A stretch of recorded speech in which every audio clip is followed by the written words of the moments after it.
Liver cancer একটি ভয়ঙ্কর সমস্যা, কিন্তু এটি শুরু হয় অত্যন্ত নীরবভাবে। আজকে আমরা জেনে নিই যে 5টি প্রাথমিক লক্ষণ যার মাধ্যমে আমরা বুঝতে পারবো যে আমাদের লিভার আক্রান্ত।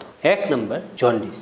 লিভার যদি বিলিরুবিনকে ফিল্টার করতে না পারে, রক্তের মাত্রা বেড়ে যায় এবং চোখ বা ত্বক হলুদ হয়ে যায়। নাম্বার 2, পেটের ডান পাশের উপরিভাগে ব্যথা হওয়া এবং পেট ফুলে যাওয়া। এই সময় পেটে পানি জমা হয় এবং সিরোসিসের কারণে লিভার খারাপ হয়ে পেটের ডান দিকের উপরিভাগে ব্যথা হয়। ক্ষুধা কমে যাওয়া এবং ওজন কমে যাওয়া। লিভার ঠিকমতো পুষ্টি গ্রহণ করতে পারে না এবং প্রয়োজনীয় শক্তি গ্লুকোজ সাপ্লাই দিতে পারে না। তখন আমাদের ক্ষুধা কমে যায় এবং ধীরে ধীরে ওজন কমে যায়। ক্লান্তি এবং দুর্বলতা। লিভার যদি ঠিকমতো এনার্জি না দিতে পারে তাহলে সবসময় ক্লান্তি এবং একটা ঝিমানো ভাব লাগে। 5 নম্বর হচ্ছে সহজে রক্তপাত। রক্ত বন্ধ হওয়ার জন্য যে ফ্যাক্টরগুলো সেগুলো লিভার তৈরি করে।